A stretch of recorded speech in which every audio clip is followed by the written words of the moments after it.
El Señor esté con ustedes. y con su espíritu. Proclamación de la buena nueva de nuestro Señor Jesucristo, según San Mateo. Gloria a ti, Señor. En aquel tiempo Jesús dijo a sus discípulos: les aseguro que si su justicia no es mayor que la de los escribas y fariseos, ciertamente no entrarán ustedes en el reino de los cielos.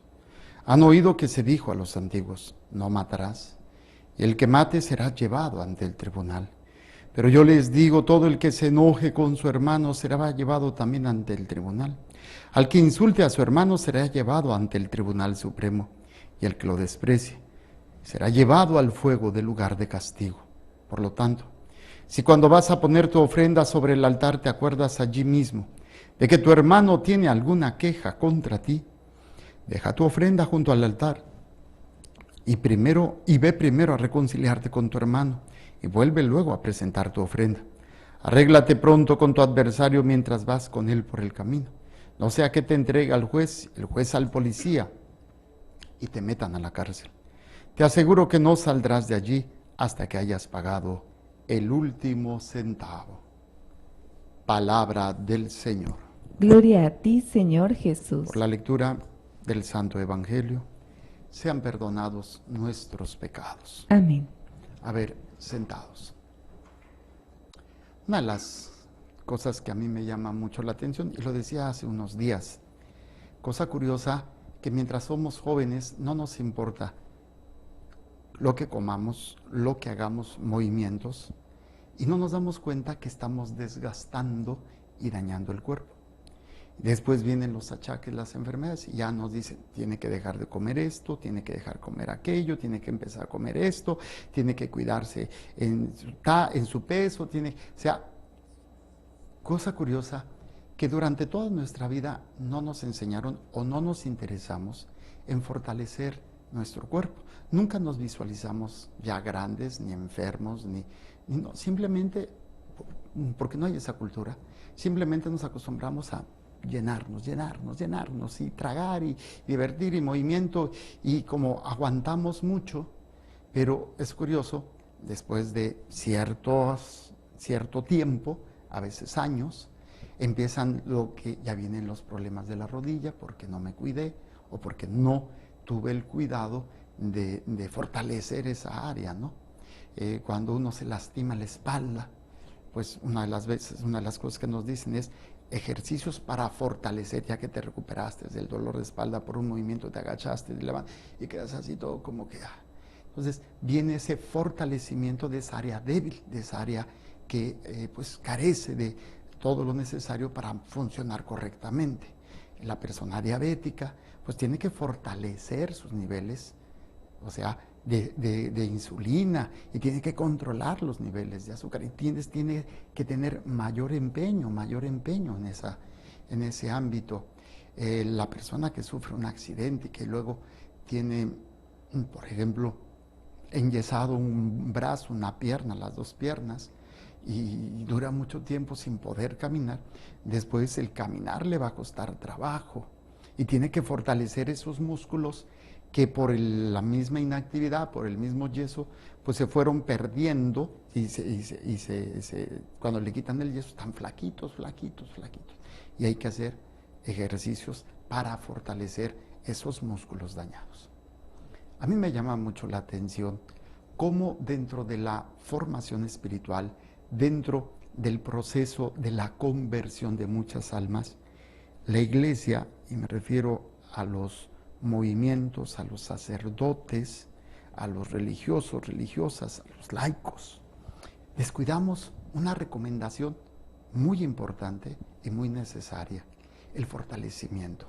Porque hay una conversión, pero si no los fortalecemos, no funcionamos. No hay esa preparación para poder enfrentar lo que viene. O sea, si ya sabemos, ya sabemos de qué pie cojeamos, pues necesitamos fortalecer esa área, aparte de las que vayan saliendo, pero no lo hacemos. Me llama mucho porque en los Hechos de los Apóstoles nos hablan de Bernabé, que va a ser un instrumento, un instrumento muy fuerte dentro de la iglesia primitiva, ¿sí? Dice, llegó Bernabé a Antioquía, viendo la acción de la gracia de Dios se alegró mucho, y como era hombre bueno, lleno del Espíritu y de fe, exhortó a todos a que firmes en su propósito permanecieran fieles al Señor. O sea, hay que fortalecer la fe. ¿Por qué les tiene que decir que permanezcan fieles si ya se convirtieron? Si ya aceptaron a Jesús. ¿Por qué? Porque Él mismo sabe lo que es la caída, porque Él mismo sabe las miserias a las cuales tiene y va a tener. Fíjense, en el texto nos habla como el Espíritu Santo les dijo a la comunidad, sepárenme a Bernabé y a Pablo, porque les tengo una misión a los dos, ¿sí? Dice, resérvenme a Saulo y a Bernabé para la misión que les tengo destinada. Y ellos empezaron intensamente, ¿y qué creen? Se pelearon, se pelearon, terminaron separados, no se aguantaron. Quién sabe qué exactamente qué habrá pasado, pero hubo una diferencia ahí. Y Pablo se fue por su lado, Bernabé se fue por su lado. Pero aquí lo importante es precisamente en ese proceso de la conversión, en ese proceso de del caminar en las cosas de Dios. Cuando uno acepta a Jesucristo como su Señor o viene desde niño en ese proceso, hay que ir fortaleciendo, ir haciendo la perseverancia en la fe para nosotros no claudicar. Pero pues no es así, no sucede así. Normalmente puede venir nuestra conversión a través de un retiro, una plática, una experiencia difícil, nos convertimos, wow. Y ya creemos que con eso, no, tenemos que permanecer, tiene que haber esa exhortación, tiene que haber ese proceso entre hermanos para fortalecernos, para exhortarnos a permanecer, ¿sí?, fieles al Señor. Y dice el texto, y así se ganó para el Señor una gran muchedumbre. ¿Cómo? Precisamente con la exhortación a permanecer firmes en el propósito, ¿sí?, de ser fieles a Dios, de permanecer fieles en esa fe, en esa fidelidad. Pero obviamente no se da en todos. Pablo aquí y Bernabé, pues muy llenos de Dios y del Espíritu Santo, pero tuvieron sus dificultades. Yo creo que esto también se aplica para todos nosotros, y lo sano, lo maduro de cada uno de nosotros es pues descubrir cuáles son las áreas débiles que tengo y fortalecer esas áreas, como la persona que sufre un accidente y pues sabe que su pierna no está bien, por no poderla mover por mucho tiempo, tiene que fortalecerla. Qué hermoso sería que a través de este proceso de la escucha de la palabra, cada uno vaya viendo, oye, es que estoy débil en esto, es que estoy débil en aquello, pero somos curiosos, le pedimos a Dios paciencia, pero no queremos ser probados en la paciencia.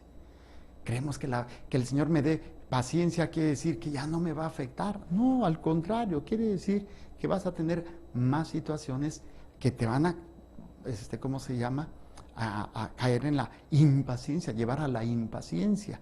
Y ahí es donde tengo que empezar a ejercitar la paciencia.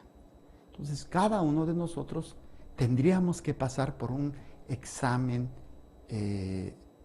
espiritual de qué es lo que necesitamos trabajar. Obviamente se puede hacer a través del director espiritual, pero hay muy pocos sacerdotes como para poder tener todos un director espiritual. Y alguien me decía, padre, explíqueles qué es el director espiritual. El director espiritual es el que te vaya a ayudar a caminar en el proceso de seguir los pasos y de vivir la experiencia de Cristo en tu vida, que es muy diferente cuando te confiesas, porque en la dirección espiritual pues no hay nada de materia de confesión en ese momento, ¿no? Simplemente tu crecimiento, tu situación, y que en un momento dado pues no atar, porque no es que yo se lo dije en dirección espiritual, no, espérate, una cosa es confesión y otra cosa es dirección espiritual. Pero sí es importante, si no puedo tener yo ese director espiritual, bueno, buscar al sacerdote de vez en cuando para que me rete. Y si no se puede, bueno, tenemos la palabra de Dios. Y la idea es precisamente, no nos damos abasto los sacerdotes, pero podemos hacerlo a través de los medios, llegamos a más gente, y yo creo que lo que Padre Rayito predica, lo que mis hermanas religiosas enseñan en los diferentes programas de nuestra programación. Claro, no somos la única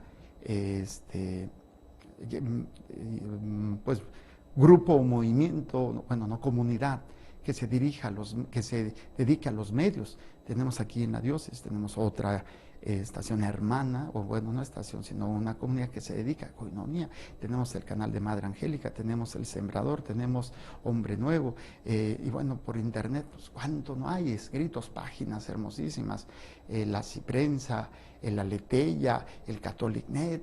Hay tanto material que si fuésemos conscientes de la responsabilidad, estaríamos viendo qué áreas necesito trabajar. A veces, pues no me doy cuenta, pero las circunstancias a las cuales estoy expuesto me sale a relucir mis deficiencias. ¿Se acuerdan hace tiempo cuando hablábamos de la misericordia? La miseria del otro me ayuda a descubrir las mismas. O sea, la acción que está haciendo mi hermano que llega a mi corazón, por ejemplo, un pecado, una acción, una traición, toca mi corazón. Y si en mi corazón no está lleno de Dios, pues va a sacar en mí también mi propia miseria, mi enojo, mi enfado, mi odio, mi coraje. Entonces, cuando descubro esto, es cuando empiezo a trabajar la rehabilitación espiritual, para irme fortaleciendo en eso. Pero como no estamos, repito, acostumbrados en esta dinámica, necesitamos tener comunidad que me ayude, que me exhorte a permanecer fiel. La primera comunidad que me tiene que ayudar a esto, pues es mi familia.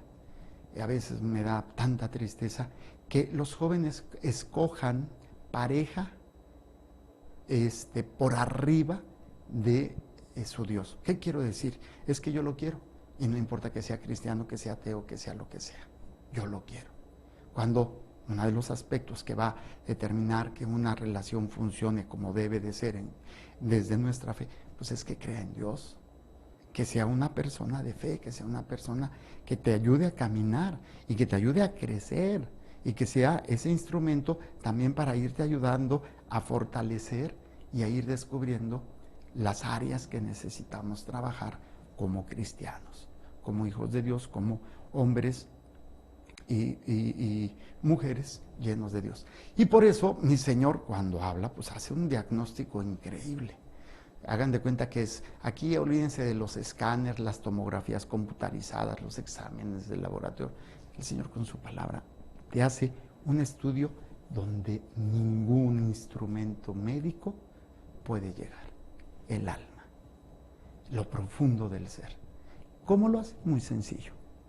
Dice, si tu justicia no es mayor que la de los escribas y fariseos, o sea, te mueres, quiere decir, no llegas al reino de los cielos. Y allá hay un parámetro muy interesante, pero dice, han oído ustedes a los que se dijo, a los antiguos, o sea, se han quedado en esto creyendo que es suficiente. No matarás y el que mate será llevado ante el tribunal. O sea, no, yo no he matado, pero qué tal odiado, pero qué tal puesto trampas, qué tal metido cizaña. Dice, pero todo el que se enoje con su hermano será llevado también ante el tribunal. Es una cosa enojarse. El que insulte a su hermano, o sea, normalmente me enojo, ¿se vale enojar? Pues tal vez. Pero ya llevar al insulto por el enojo, pues será llevado ante el Tribunal Supremo a una situación. Y el que lo desprecie, o sea, que le quite el valor al hermano, sí, será llevado al fuego del lugar de castigo. ¡Wow! O sea, son 3 niveles. Uno piensa que es nada más matar. Y uno dice, no, pues yo estoy fuerte en eso, yo no he matado a nadie. Hey, ¿te has enojado? Sí. ¿Y has insultado? Sí. ¿Y lo has despreciado? Sí. Entonces, este es el diagnóstico para fortalecer las partes de tu alma que estás mal. Por eso la palabra de Dios es el mejor médico que te dice en qué estás mal y que necesitas trabajar. Obviamente también la experiencia en el trato con los demás nos desnuda. La miseria del otro toca mi corazón, la miseria del otro me ayuda a descubrir si en mi corazón tengo la suficiente presencia de Dios para actuar como debo de actuar. Otro elemento muy interesante también nos presenta es en cuanto la ofrenda, ¿no? que es el acto de culto a Dios, el culto de adoración, y lo hacemos en la Santa Misa, traemos nuestra ofrenda, traemos nuestro corazón, traemos todo. Pero si tú estás haciendo eso y te acuerdas, oye, tengo un problema con este hermano, tengo que ir a arreglar esto, porque si no, mi relación con Dios no es sana. Entonces tengo que fortalecer esto, y aquí al hacer esto tengo que trabajar mi paciencia, mi humildad, el humillarme, el saber pedir perdón o el saber perdonar, y el saber que a lo mejor no me van a hacer caso y a lo mejor me va a llover, pero yo estoy ejercitando esa área espiritual que tengo débil. Y es donde mi Señor dice, si tanto cuando vas a poner tu ofrenda sobre el altar te acuerdas allí mismo de que tu hermano tiene alguna queja contra ti, deja tu ofrenda junto al altar y ve primero a reconciliarte con tu hermano. Y vuelve luego a presentar tu ofrenda. Ese es uno de los momentos. Luego el otro es, arréglate pronto con tu adversario, o sea, con el que tienes querella. Porque cuando vas con el camino, no vaya a entregarte al juez. ¿A qué se refiere? Te mueres y tú vas a presentarte ante el juez con esa situación que no te arreglaste. Esto lo vemos mucho en las personas que se mueren y que a veces no pueden ir a descansar en paz. Y luego tenemos manifestaciones medio raras. ¿Por qué? Porque no se arrepintieron, porque dejaron cuestiones inconclusas y no hay un descanso a veces, no siempre. Esto es un misterio, se ha dado y no puedo negarlo, y es algo que pues a veces a mí como médico, como sacerdote, como médico me ha tocado corroborar. ¿Sí? Arréglate pronto con tu adversario mientras vas con él por el camino, sea que te entregue al juez, el juez al policía y te metan a la cárcel. Entonces, creo que el planteamiento de la palabra de Dios de hoy es muy sencillo. Es aprender a fortalecer lo que me hace falta en la vida espiritual. Pero muchas veces, repito, le doy más prioridad a otros elementos que a mi propia alma, que a mi propia santidad y a la salvación que Dios quiere darme. Presento en este santo sacrificio a cada uno de ustedes, todas las personas que nos han pedido oración y que les hemos prometido orar.